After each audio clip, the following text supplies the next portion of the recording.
On a jeté cette paire de Doc Martens à la déchetterie. Du cuir, du vrai, encore solide. Et quelqu'un a décidé que ça valait plus rien, que c'était bon pour la poubelle. Franchement, ça m'énerve. Alors aujourd'hui, on va relever un défi. On va voir si cette paire mérite vraiment la benne ou si on peut la ressusciter.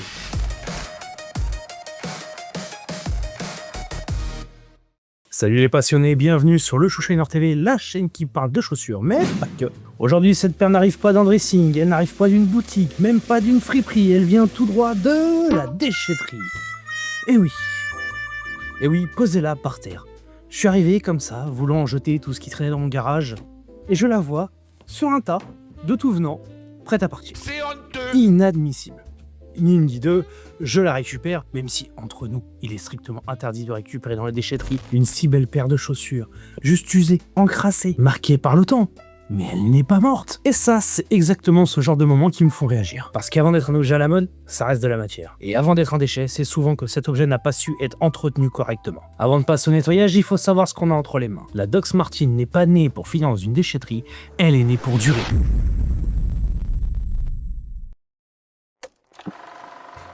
À la fin des années 1940, Klaus Martin imagine une semelle plus souple, une semelle à coussin d'air, pensée pour absorber les chocs. Le projet traverse ensuite la Manche. En Angleterre, la famille Griggs industrialise le modèle. Le 1er avril 1960 sort la 1460, une mise-œillet, couture jaune, semelle épaisse. À l'origine, c'est une chaussure de travail, solide, pratique, abordable. Puis elle devient un symbole. Dans les années 70 et 80, elle quitte les usines pour les rues. Elle devient l'uniforme de celles et ceux qui refusent le conformisme. Les punks, artistes, musiciens, étudiants. La Doc Martens, c'est une chaussure qui traverse les générations. Alors voir partir cette paire à la déchetterie, ça veut bien dire quelque chose de notre époque. On jette vite, très vite, parfois beaucoup trop vite. Bon, il est temps d'y refaire une nouvelle jeunesse. Commençons. On va laisser préserver les lacets. J'en ai pas d'autres en stock. Donc, j'espère au moins que j'arriverai à les faire survivre, ou du moins leur rendre meilleure tête.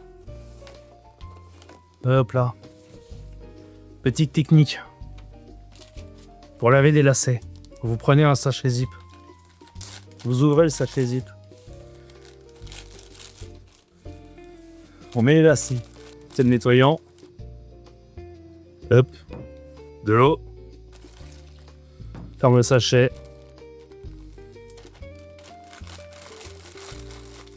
On enlève l'air. Et on malaxe. On froisse. On fait attention que le sachet ne s'ouvre pas.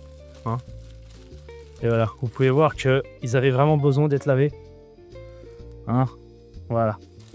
Ça doit être dans son jus depuis un moment. Ça va pas leur faire de mal. Avant de commencer quoi que ce soit, on n'oublie pas le plus important, on met des embauchoirs. Ça aide grandement au travail. Ça permet de maintenir la chaussure dans sa forme initiale et lui redonner une pseudo-forme pour le moment. Voilà. Achetez des embauchoirs, s'il vous plaît. Et on frotte. On fait pas semblant. Dans les coutures. La languette. Très important la languette. On l'oublie souvent.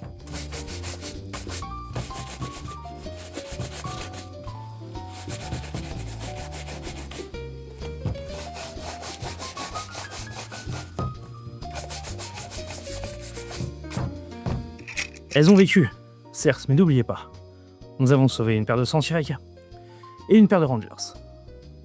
Ça me fait pas peur. Pour la suite, nous avons besoin d'un contenant d'eau,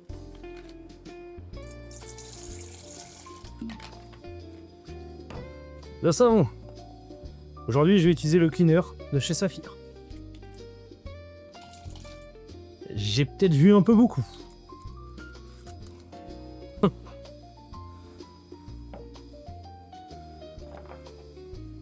Petite brosse. Mélange. Faut que ça mousse un peu à l'intérieur. En chaussures. C'est parti.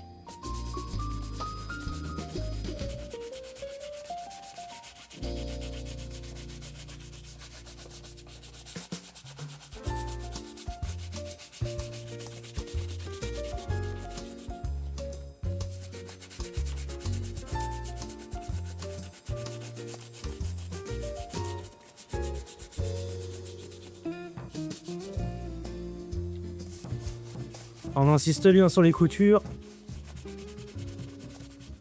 Et on frotte un maximum. Elles en ont besoin.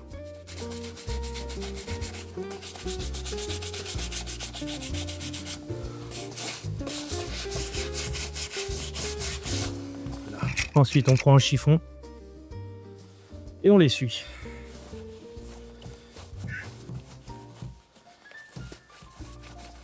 On va déjà pouvoir apercevoir sa vraie tête.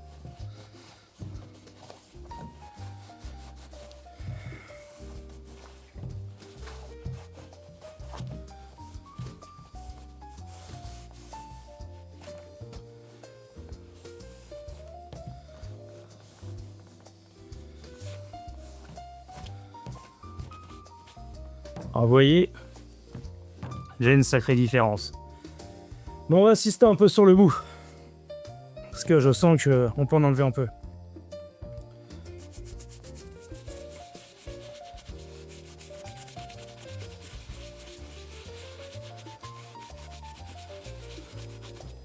On va essayer d'enlever de la matière en grattant avec un couteau. Voilà. On voit que ça fait partir quand même pas mal de saleté. Regardez-moi ça. Regardez-moi ça. Alors on continue jusqu'à temps qu'il n'y ait plus rien, quoi.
Voilà.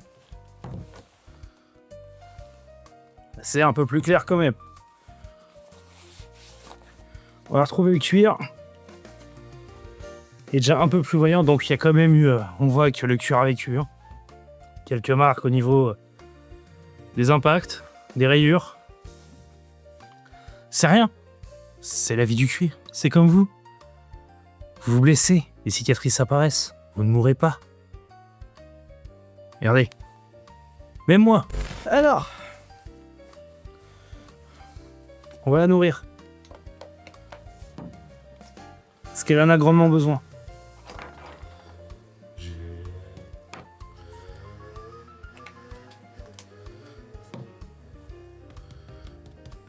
Alors n'hésite pas à mettre de la crème. Et on vient bien au niveau des coutures là.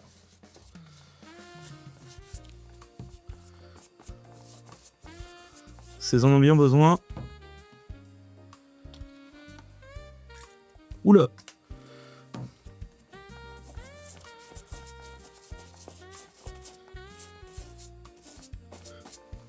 Alors j'enlèverai l'excédent.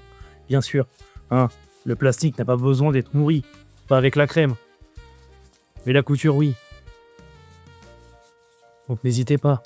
Alors, on insiste bien au niveau de la languette aussi, hein, zone qu'on oublie souvent de traiter.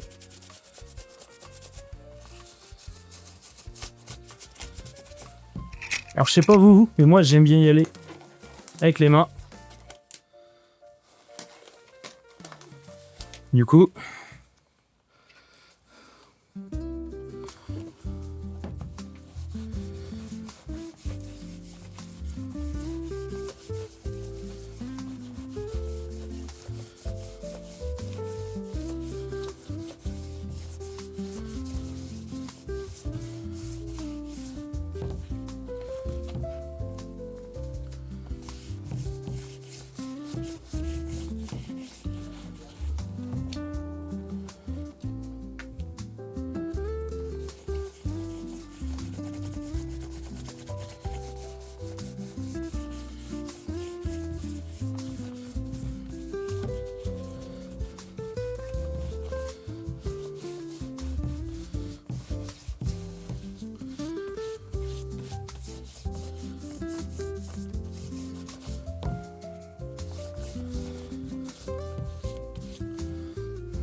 bon, on a été nourri une première fois, et comme quand on entretient ses chaussures, après chaque étape, un coup de brosse pour enlever l'excédent.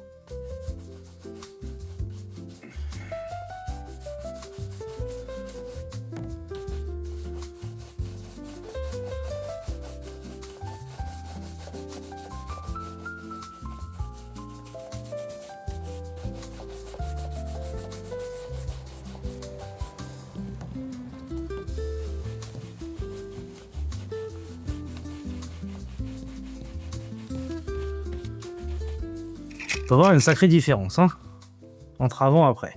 Alors, elle n'est pas encore jolie, certes, mais on tient un bon goût. Bon, maintenant qu'on l'a nourri une première fois, j'aimerais tester ces petits produits magiques, les juves à cuire de chez Saphir. J'ai plusieurs teintes, du marron foncé, du cognac et du marron clair. Et on va voir si on peut essayer d'atténuer et de lui redonner une espèce de patine un peu moins underground. Alors pour faire ça, je vous invite à prendre un petit chiffon, hein, et de l'étaler au fur et à mesure. On va commencer par le plus clair, voir si on peut faire quelque chose.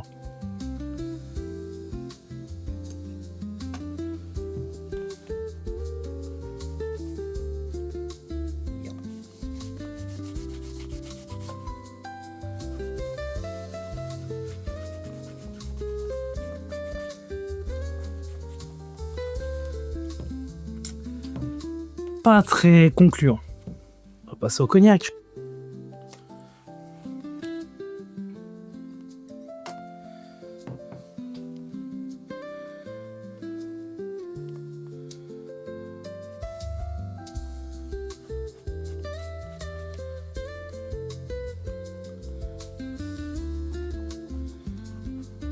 J'ai peut-être vu un peu beaucoup.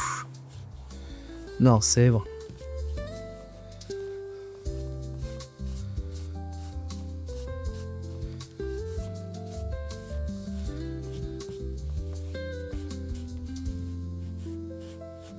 Alors, ça l'éclaircit un peu, mais c'est pas bon, ça ne marchera pas. Écoutez, on va y aller directement à la crème. Et on verra ce qu'on arrive à en tirer. On va laisser la magie des produits opérer. Et c'est elle qui va nous guider de comment elle doit finir.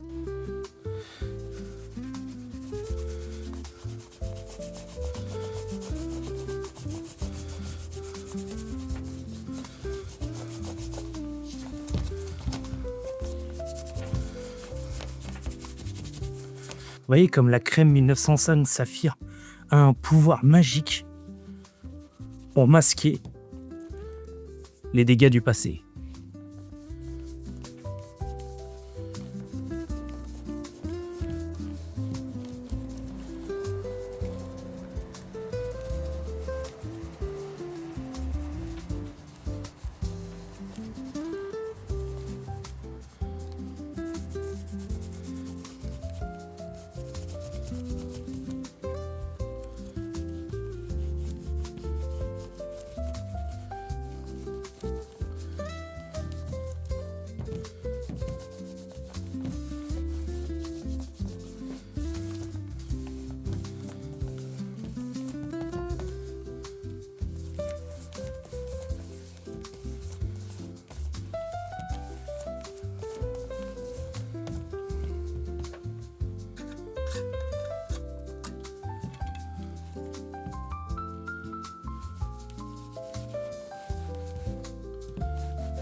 Alors on va tenter la double teinte.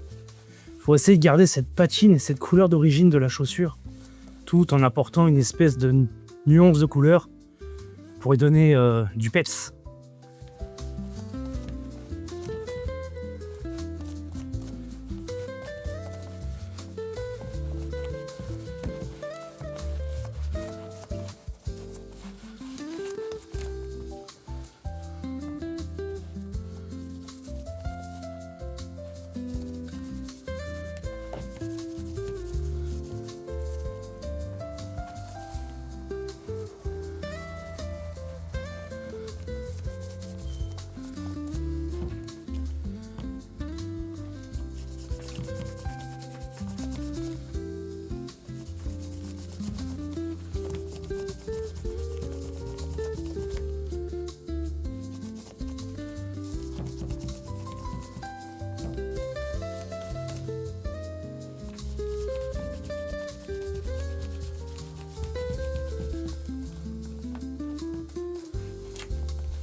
Et si nous voulons pousser le vis, un peu de noir sur le bout permettrait de lui donner encore plus de volume.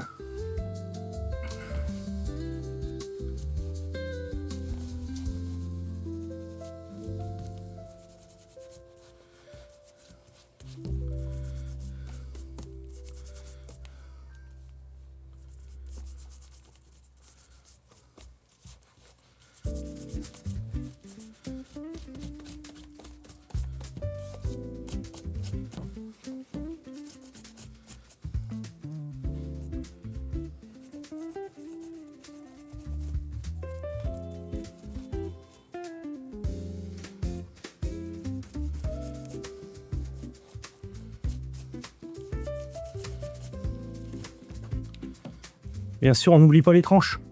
C'est très essentiel. Il faut les nourrir.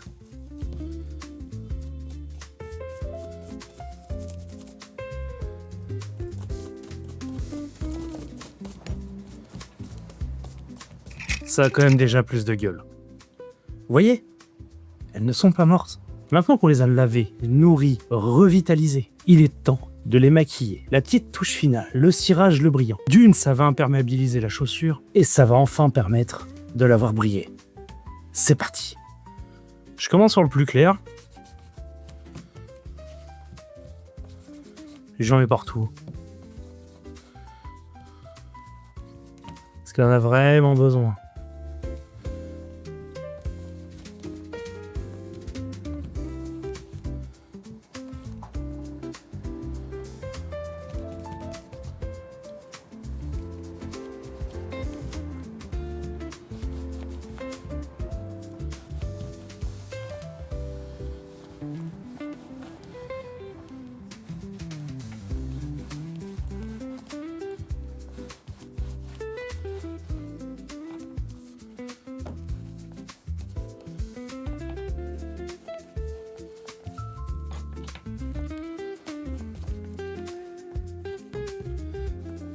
Bon, la première couche de cirage est posée, on va laisser reposer 5 minutes avant de passer un coup de brosse pour refaire sortir un maximum de brillance. Et on va retravailler les petits points intéressants, le devant bien sûr, pour avoir un brillant un peu mieux et jouer avec les couleurs. Mais bon, on va pas se regarder le blanc dans les yeux pendant 5 minutes. J'en profite que je vous ai devant moi pour vous dire que si vous voulez soutenir la chaîne, j'ai ouvert un Patreon qui est dans la description, où pour 5 €, vous aurez accès à toutes les vidéos en avant-première, des vidéos exclusives que je ne peux pas mettre sur cette chaîne faute d'algorithme, des vidéos qui n'existent plus sur YouTube, ma première chaîne, des vidéos spéciales pour ceux qui s'intéressent au monde du cigare. De plus, je fais des lives au moins 1 à 2 fois par semaine, donc je vous invite vraiment à vous abonner, à activer la cloche et à rejoindre le Discord pour ne pas rater les notifications de live et de vidéos. Bon, je crois que je vous ai tout dit, il est temps de passer à la suite. Et regardez, ça commence à briller. Enfin!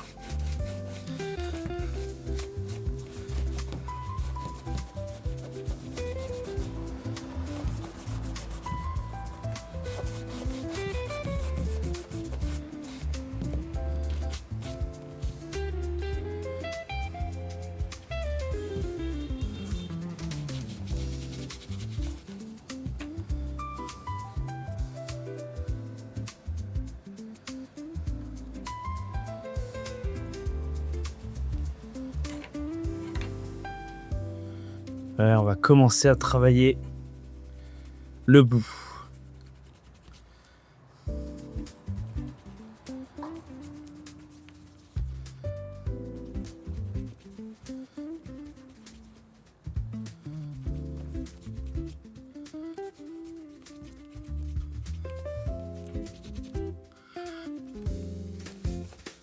Alors moi j'aime bien mettre le cirage avec mes doigts, parce que je sens ce que je fais. Par contre, ça t'en laisse plein les mains. Voilà, c'est un choix.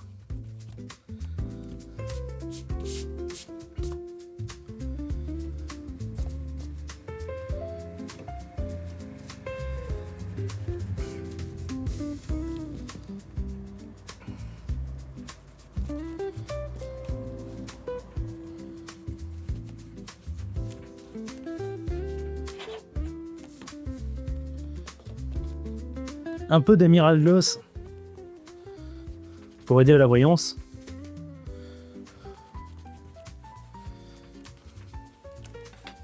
Et ensuite,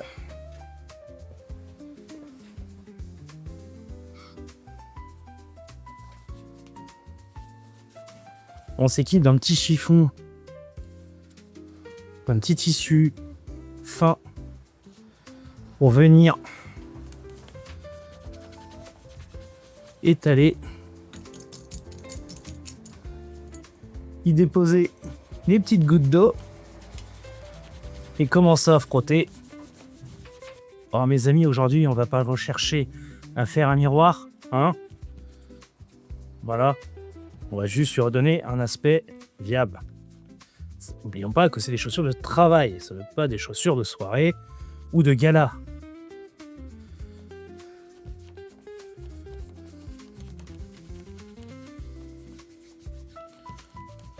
L'objectif, c'est qu'elle retombe sur le chantier. Ou en teuf. Eh, vous faites ce que vous voulez.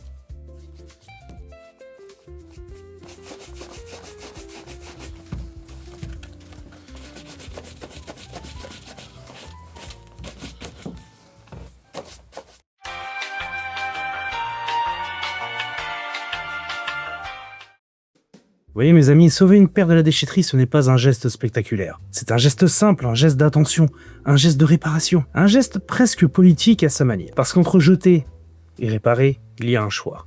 Et souvent ce choix commence par un coup de brosse. Dites-moi dans les commentaires quelle paire vous avez failli jeter et que vous auriez voulu sauver. Et si ce genre de renaissance vous parle, n'hésitez pas à vous abonner. Moi je dois retourner travailler, il faut que je termine la deuxième quand même. D'ici là, prenez soin de vos pieds, mais surtout de vos souliers. Ciao!